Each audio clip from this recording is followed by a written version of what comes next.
So we started Operation Airway in 2007 with the goal of saving the lives of children all over the world, either because of tracheostomy tubes they had in their neck which were plugging or coming out, or endotracheal tubes they had in their throats in the ICUs that were plugging or closing.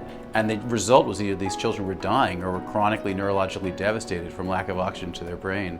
So the goal we had was how to teach the surgeons, but also how to safely get those children from the operating room to the ICU to the floor to home. It has to start by identifying gaps in knowledge, skills, and attitudes, and measuring the downstream impact of those gaps on patient outcomes.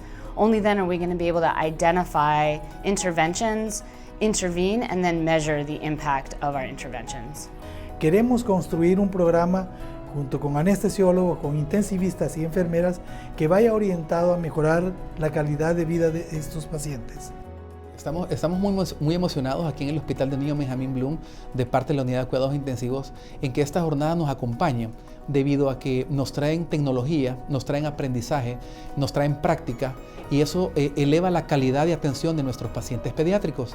En ese sentido, no solamente nos dirigimos a salvar la vida, sino que también nos dirigimos a evitar los daños ocasionados por estas actividades que realizamos para poder sacar adelante a nuestros pacientes en El Salvador. So we know that parents and healthcare practitioners like to learn using videos. So that's why we use QR codes to allow those videos to get to the parents and the healthcare providers so they can learn on their own.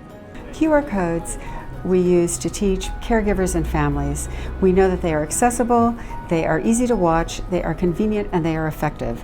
They allow families and caregivers to learn in multiple languages at their own pace. So by providing simple, easy to access, and cost-effective tools like endotracheal tubes with a cuff, tape, and education, we hope that we ultimately will be able to reduce mortality in pediatric ICUs and ultimately scale this intervention to other countries that need it. Como trabajadora del sistema de salud pública y sobre todo como jefe del servicio de anestesiología del Hospital Nacional de Niños Benjamin Bloom, me siento profundamente comprometida con mejorar siempre la calidad de atención que damos a nuestros pacientes. Este compromiso va más allá de las dificultades que podemos enfrentar a la hora de hacer los cambios. Esta dificultad para hacer los cambios es debida especialmente a la natural resistencia que la mayoría de seres humanos, porque lo interpretamos como una crítica negativa a nuestro trabajo y no como la certeza de que siempre hay alguna manera de mejorar. For us, as guests of these hospitals, it's very important to understand the different concerns around cultural change. So we want to create teams with the authorities of the hospitals and the different departments so we can help the kids most in need.